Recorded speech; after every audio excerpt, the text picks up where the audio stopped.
सो hello everyone, welcome और welcome back to my channel. In today's video हम लोग पढ़ने वाले हैं एक बहुत ही इंपॉर्टेंट थ्योरी के बारे में जिसका नाम है स्ट्रक्चरलिज्म। सारी लिटरेरी थ्योरीज में से आपकी सबसे इंपॉर्टेंट थ्योरी स्ट्रक्चरलिज्म बन जाती है क्योंकि इस पर्टिकुलर थ्योरी से यूजीसी नेट ने पूछे हैं सबसे ज्यादा questions. To be precise 65 plus questions अकेले आपके स्ट्रक्चरलिज्म की थ्योरी में से पूछे गए हैं, जो आपकी बाकी थ्योरीज के कंपैरिजन में बहुत ज्यादा है। तो ये थ्योरी आपके लिए बहुत ज्यादा इंपॉर्टेंट बन जाती है। आज की इस वीडियो में हम लोग स्ट्रक्चरलिज्म का कॉन्सेप्ट समझेंगे बहुत ही इजी एंड रिलेटेबल एग्जांपल्स के जरिए। देन हम लोग इनके एसोसिएटेड राइटर्स को देखेंगे ताकि आप लिस्ट बना पाए कि इनसे कौन कौन से राइटर्स एसोसिएटेड हैं। देन इस पर्टिकुलर थ्योरी एंड उन राइटर्स के इंपॉर्टेंट क्वेश्चंस को भी हम लोग देखने वाले हैं ताकि आपको ओवरव्यू लगे कि इनमें से क्या पढ़ना है एंड क्या आपको नहीं पढ़ना है। So on that note let's begin. तो आपके सामने है यहाँ पे एक पजल जो आपने आई एम श्योर कभी किसी बच्चे को खेलते हुए देखा होगा या फिर आपने खुद बचपन में या फिर कभी भी खेला होगा। आपको इस पर्टिकुलर गेम में दिखाई देते हैं कुछ ऐसे छोटे छोटे शेप्स एंड साइजेस जो टुकड़े होते हैं जिनको आपस में अगर आप जोड़ देते हो तो वो एक कंप्लीट पिक्चर बना लेते हैं।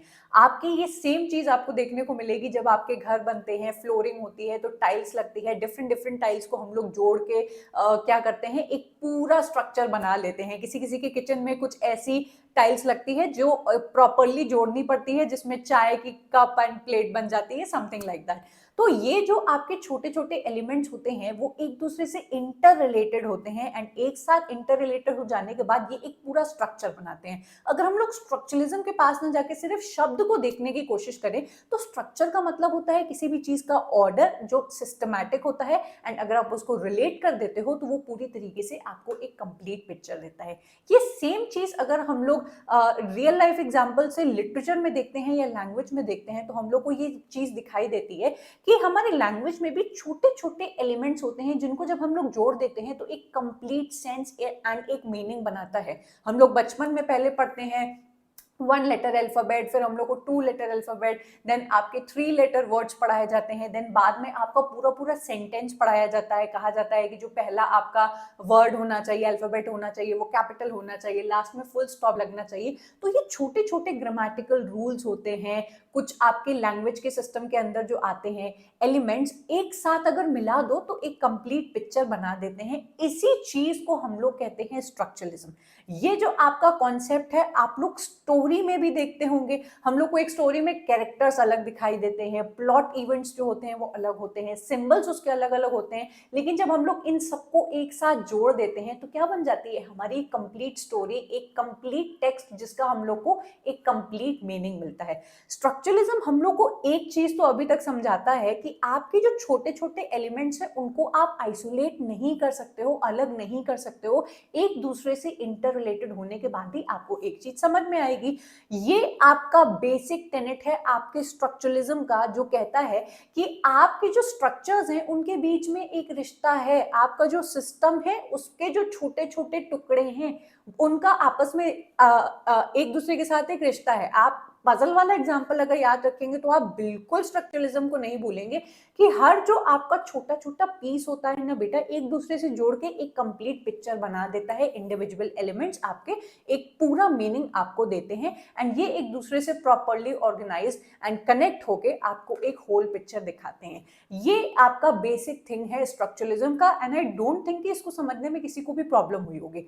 अब आपका जो स्ट्रक्चरलिज्म है, हम लोग हर थ्योरी को जब देखते हैं तो हम लोग थोड़ा सा उसके ओरिजिन के भी बारे में जानने की कोशिश करते हैं। तो हम लोग ने जब लिटरेरी थ्योरी को स्टार्ट करा तो हम लोग ने देखा कि 1920s में आया था हमारा फॉर्मलिज्म, रशिया में रशियन फॉर्मलिज्म जो फॉर्म के बारे में बात करते थे। देन हमारे new critics 1930s and 40s में आते हैं एंड उनकी भी अपनी थ्योरी होती है कि आपकी क्लोज एनालिसिस करनी होती है आपको अपने टेक्स्ट की, एंड ऑथर से एंड रीडर से किसी से मतलब नहीं रखना होता है। आपका स्ट्रक्चरलिज्म 1950s में आपका ओरिजिन होता है, फ्रांस में ही आपके अराउंड। ये जो आपका थ्योरी है, सारे बच्चों को ये पता होनी चाहिए कि आपकी न्यू क्रिटिसिज्म को पूरी तरीके से बेटा ये क्या करता है, रिजेक्ट करता है। जाहिर सी बात है आप इसको जरूर से अपना कॉमन सेंस लगाने की कोशिश करना। हम लोग बिना आगे पढ़े इस बात को जानने की कोशिश करेंगे कि न्यू क्रिटिसिज्म में हम लोग ने अपने सबसे पहले वीडियो में ये पढ़ा था कि न्यू क्रिटिक्स कहते हैं कि आपका जो एक सिंगल टेक्स्ट है उसके अंदर क्या लिखा है उसकी क्लोज एनालिसिस करो, ऑथर को भूल जाओ, रीडर को भूल जाओ, उसका जो कॉन्टेक्स्ट है, उसका जो रेफरेंस है वो सब भूल जाओ, just look at the elements of a text. आपका टेक्स्ट अपने आप में खुद ही काबिल है कि वो आपको मीनिंग दे दे। लेकिन स्ट्रक्चरलिज्म जब हम लोग अभी तक पढ़ते आए हैं कि हर एलिमेंट एक दूसरे से जुड़ के ही मीनिंग निकालता है, आइसोलेट आप नहीं कर सकते हो, यही सेम चीज बेटा आपके स्ट्रक्चरलिस्ट आपकी लैंग्वेज और लिटरेचर में भी अप्लाई करते हैं। इससे हम लोग को एक चीज समझ में आ जाती है कि इनका ये तो पक्का मानना होगा कि लिटरेचर को, जो एक पीस ऑफ टेक्स्ट है, उसको आप अलग नहीं कर सकते हो उसके कॉन्टेक्स्ट से, या फिर आप एक पीस ऑफ लिटरेचर को आइसोलेशन में नहीं देख सकते हो कि मुझे उसके ऑथर से मतलब नहीं, मुझे उसकी सोसाइटल रेफरेंस से मतलब नहीं, किस एरा में लिखा गया था उससे मतलब नहीं है, किसी से मतलब नहीं है। आपका जो स्ट्रक्चरलिज्म है वो यही चीज कहता है कि हर एलिमेंट एक दूसरे से जुड़ा होता है एंड इंटर रिलेशन होने की वजह से ही वो फुल मीनिंग आपको देता है। आई होप आपको समझ में ये चीज आ गई होगी। अब हम लोग इसके मेन टेनेट्स को देखने वाले हैं। आपके ये जो पर्टिकुलर कनेक्शन बिठाने का काम है वो सबसे पहले किया था आपके एंथ्रोपोलॉजिस्ट क्लॉड लेवी स्ट्रॉस ने, एंड ये सिमिलर चीज आपको देखने को मिलती है रोला बार्थ के वर्क्स में भी। रोला बार्थ के बारे में हम लोग आगे बहुत ज्यादा बात करने वाले हैं। इन्होंने ये चीज आपकी बताई है कि things can not be understood in isolation, they have to be seen in the context of larger structures they are part of. अगर आपका घर बन रहा है, आपने अपने घर में खिड़की को लगवाने का एक जो बोलते हैं उसको पल्ला लगवाया है, तो वो आपकी जो खिड़की आएगी वो उस पल्ले में ही ना लगेगी। ऐसा तो नहीं है कि वो उसको आप दरवाजे की जगह लगा लोगे। स्ट्रक्चरलिज्म यही बात कहने की कोशिश करता है कि हमारी जो लैंग्वेज होती है ना वो इसी तरीके से एक दूसरे से कनेक्टेड होती है। आपको उस जगह को उसके कॉन्टेक्स्ट में ही लगाना होगा, आप एवं ही नहीं, हवा में नहीं मतलब निकाल सकते हो। आई होप आपको ये क्लियर हो गया होगा। अब हम लोग देखेंगे इस पर्टिकुलर आपकी थ्योरी के जितने भी इंपॉर्टेंट राइटर्स हैं। आप देख पा रहे होंगे कि कुछ आपके राइटर्स के नाम रेड से लिखे हुए हैं एंड कुछ आपके ब्लैक से लिखे हुए हैं। Let me tell you, red से जितने भी नाम लिखे हुए हैं उनसे आपके ज्यादातर क्वेश्चंस पूछे जाते हैं। फर्डिनेंड द सशोर आपकी स्ट्रक्चरलिज्म थ्योरी के आप हीरो मान सकते हैं, क्योंकि इनकी जितनी भी आपकी थ्योरीज हैं वो आपकी सफाइज करती हैं, बताती हैं पूरी तरीके से कि कैसे स्ट्रक्चर्ड वे में आपकी लैंग्वेज एक दूसरे से इंटर रिलेटेड होती है, signifier and sign and sign places की थ्रू आगे आपको पता चलेगा। Then we have Charles Sanders Peirce, then we have Claude Levi Strauss जो एंथ्रोपोलॉजिस्ट है, इनके बारे में भी हम लोग बात करेंगे। व्लादिमीर प्रॉट है बेटा, जेरार्ड जीनेट है, मिखाइल बाख्तिन है, very very important writer he is of structuralism, and रोला बार्थ। अगर आप मुझसे ये भी पूछेंगे कि इन सब में से बताइए कि सब में से सबसे ज्यादा क्वेश्चंस आते हैं, तो आपके रोला बार्थ में से बेटा सबसे ज्यादा क्वेश्चंस आते हैं। अकेले इस पूरी थ्योरी में मैंने आपको बताया 65 प्लस क्वेश्चन इस पूरी थ्योरी में से है, 25 प्लस क्वेश्चंस अकेले रोला बार्थ के हैं। दैट मेक्स रोला Barthes a very very important writer. अब हम लोग डायरेक्टली चलेंगे और क्वेश्चंस को देखने वाले हैं कि इस थ्योरी से कैसे क्वेश्चंस पूछे गए हैं थ्योरी वाइज, एंड आपके राइटर्स और उनके वर्क से कैसे क्वेश्चंस पूछे गए। ठीक है, तो अब हम लोग सबसे पहले क्वेश्चन को देखेंगे एंड इनको भी मैं आपको एक्सप्लेन करती जाऊंगी ताकि आपको किसी भी तरीके की प्रॉब्लम ना हो।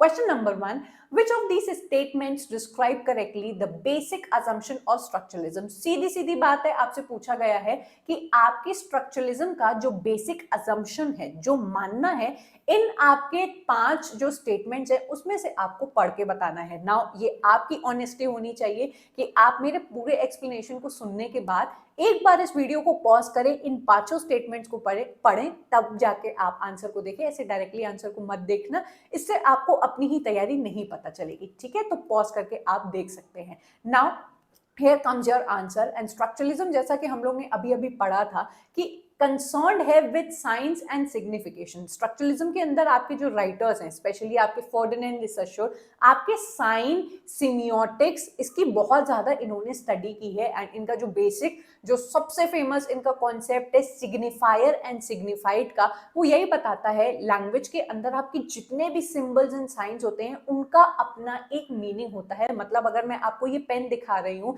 दिस इज अ सिग्निफायर, तो ये एक आपका कॉन्सेप्ट सिग्निफाइड के टुवर्ड्स आपको लेके जाएगा।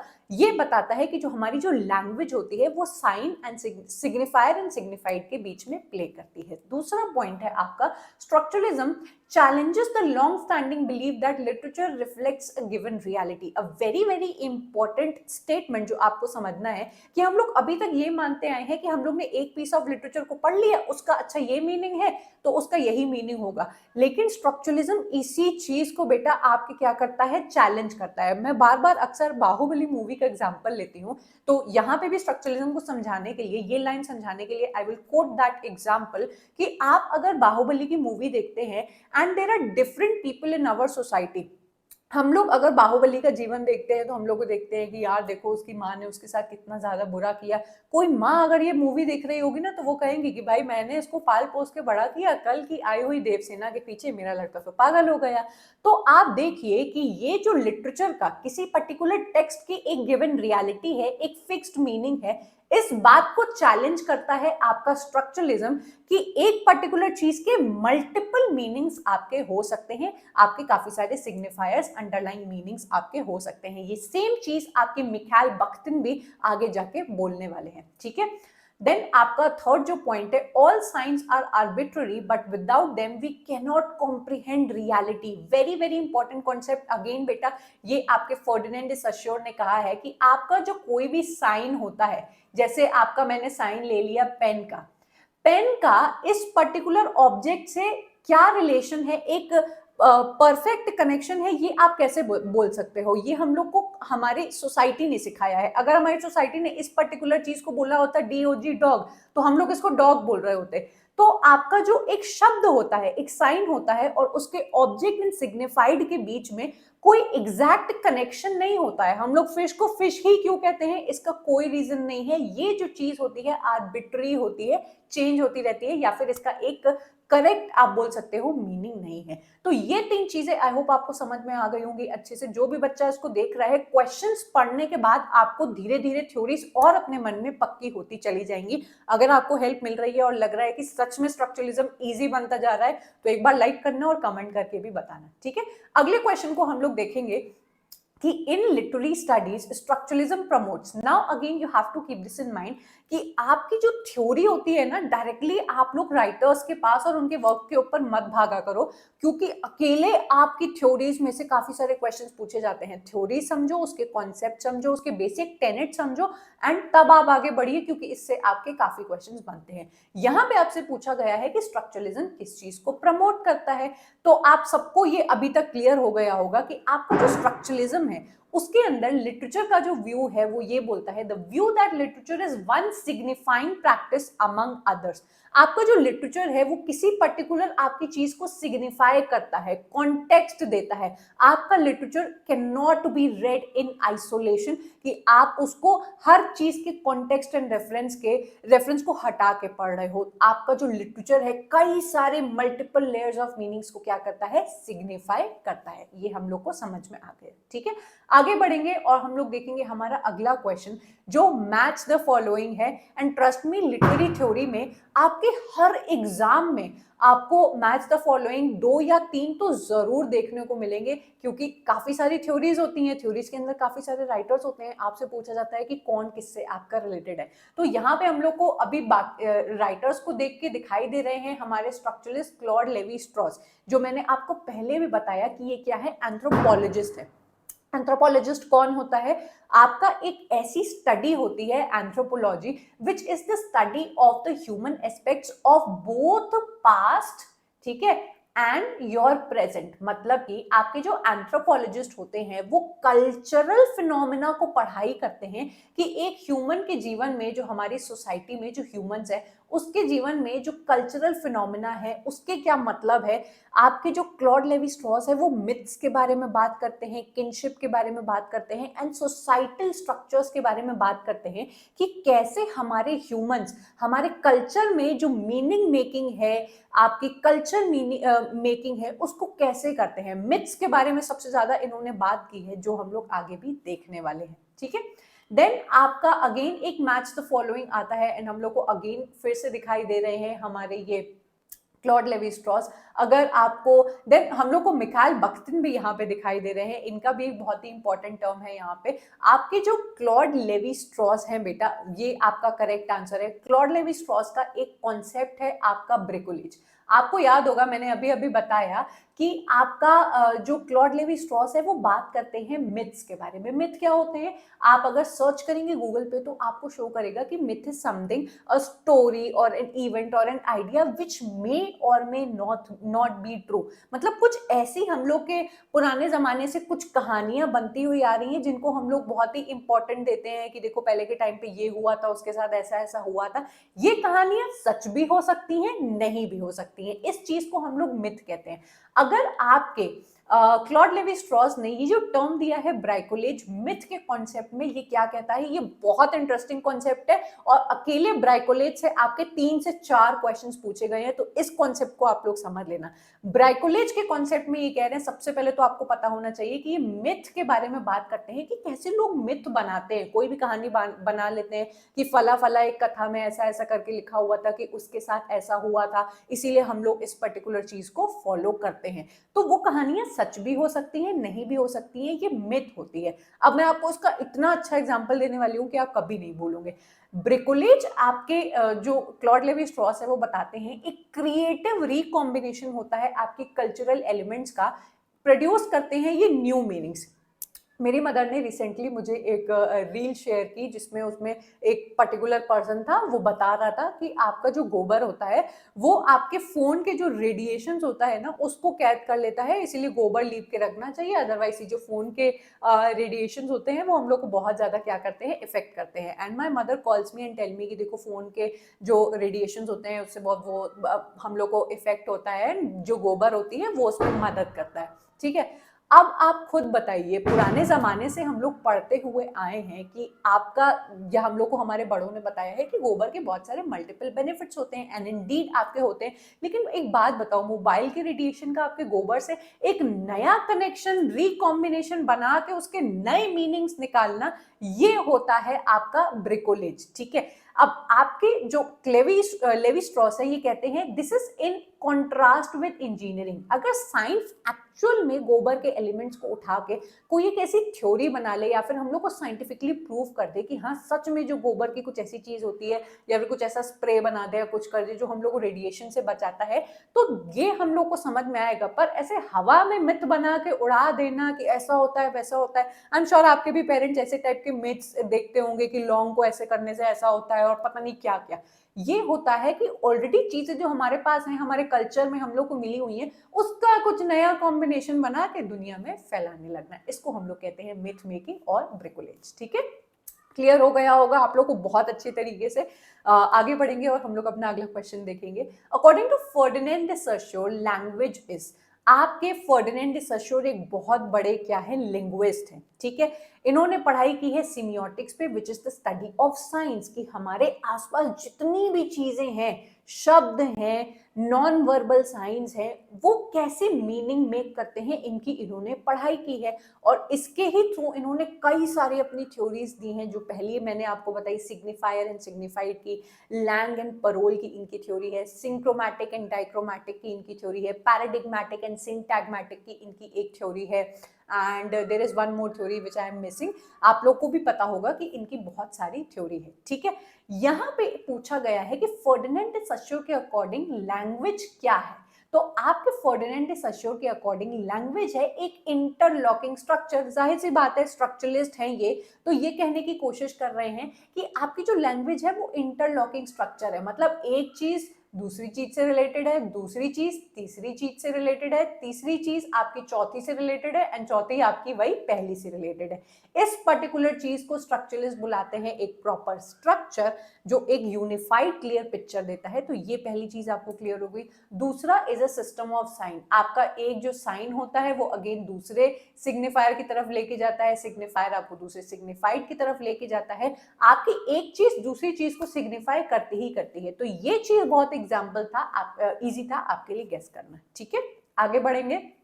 अगेन यहाँ पे आपके अभी तक हम लोग 3 मैच द फॉलोइंग दे चुके हैं, ये हमारा तीसरा है। यहाँ पे आपसे पूछा गया है, कॉन्सेप्ट्स दिए गए हैं एंड आपको बताना है कि ये कॉन्सेप्ट्स किसने दिया है। फर्डिनेंड de Saussure का सामने सामने दिखाई दे रहा है कि हम लोग ने सिग्निफायर एंड सिग्निफाइड अभी अभी देखा है। आपको ये भी मैं बता दूं कि आप लोग साइको एनालिसिस थ्योरी में नोआम चॉम्स्की को पढ़ने वाले हैं। आपका जो लैंग एंड परोल वाला कॉन्सेप्ट है, जो आपके फर्डिनेंड डी सस्योर ने दिया है, उससे सेम मिलता जुलता जो कॉन्सेप्ट है कॉम्पिटेंस एंड परफॉर्मेंस, वो आपके नोआम चॉम्स्की ने दिया है, जो हम लोग आगे जरूर पढ़ेंगे। देन हमारे पिछले वीडियो में हम लोग ने रोमन याकोब्सन को पढ़ा था, इनका मेटाफर एंड मेटोनिमी। तो ये आपके कुछ, अगर आप थ्योरीज आगे पढ़ते जाएंगे आपको अपने आप क्लिक करता जाएगा कि कौन सी थ्योरी किसको बिलोंग करती है। ठीक है, तो ऐसे क्वेश्चन जरूर आते हैं, ये आप लोग याद रखिएगा। ठीक है, आपको मजा आ रहा होगा लिटरेरी थ्योरी के एक साथ क्वेश्चंस को लगाने में। अगर आपको ये अच्छा लग रहा है तो आपको मेरा ये कोर्स भी अच्छा लगेगा, जहां पे आपको इंग्लिश के आज तक के 2012 से आपके 2023 तक के सारे आपको क्वेश्चंस मिल जाते हैं year wise, plus section wise भी मिल जाते हैं। मैंने उन सारे क्वेश्चंस को सिग्रीगेट किया है इनटू डिफरेंट सेक्शंस।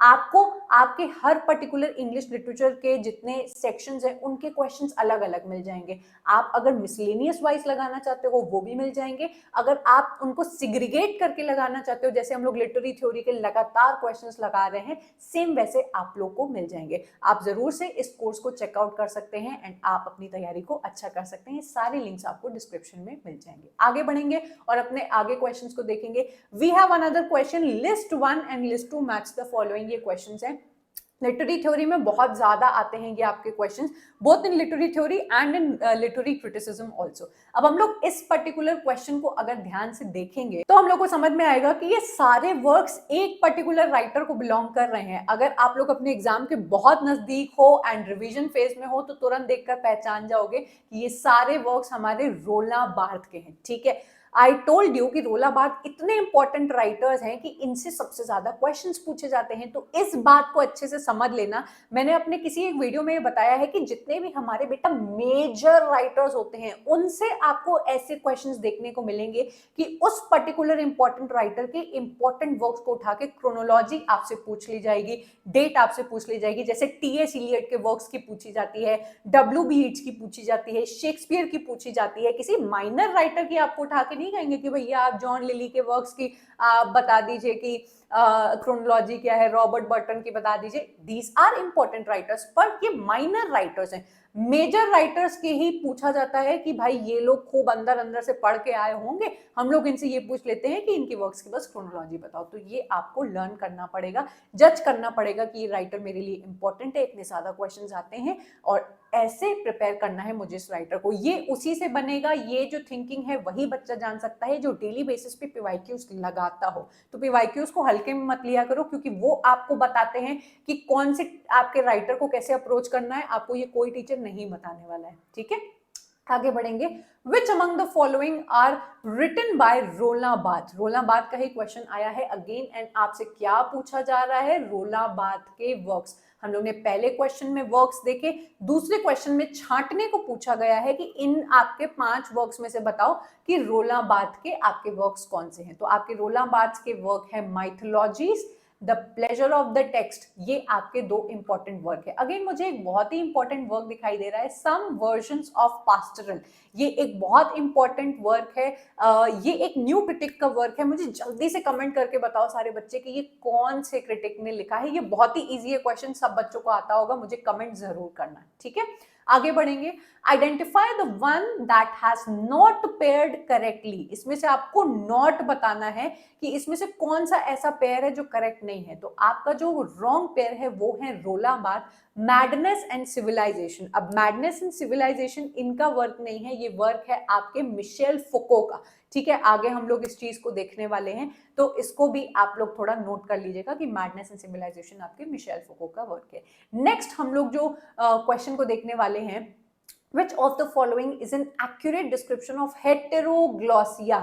हमारे मिकाइल बाख्तिन का ये टर्म है एंड यहाँ पे 4 आपको स्टेटमेंट्स दी हुई है। सबसे पहले तो let me give you a very very friendly advice कि एग्जाम में ऐसे क्वेश्चंस आते हैं एंड ऐसे क्वेश्चंस को देख के प्लीज डर मत जाना। आपको आराम से मन शांत करके पढ़ना है। अगर डर के पढ़ोगे ना तो ये बड़ी बड़ी चीजें आपको डराएंगी। ये कोई डायनासोर नहीं है जो एग्जाम में से निकल के ऐसे खा जाएगा। बस आराम से पढ़ो, कीवर्ड्स को पकड़ो, बड़ी बड़ी लैंग्वेज से, मोटे मोटे शब्दों से डर मत जाना, कोई ना कोई ऐसा कीवर्ड बीच में क्लिक कर जाएगा, आपको पता लग जाएगा, प्रोवाइडेड आपने वो कॉन्सेप्ट पढ़ा हो।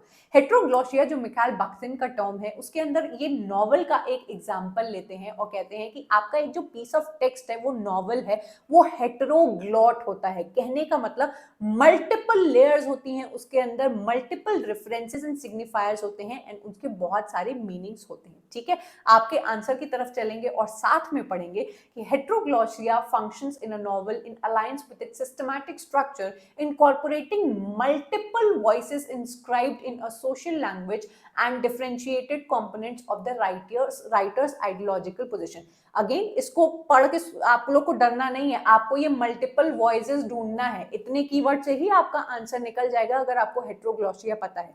आपके विलियम फोल्कनर का एक वर्क है एज आई ले डाइंग, उस पर्टिकुलर नॉवल के अंदर आपका हर जो चैप्टर है ना, वो अलग अलग व्यक्ति ने नरेट किया है। अलग अलग व्यक्ति ने नरेट करने की वजह से हर व्यक्ति अपने एक सोशल कॉन्टेक्स्ट या जहां से आता है उस पॉइंट ऑफ व्यू के अकॉर्डिंग उस कहानी को बताता है।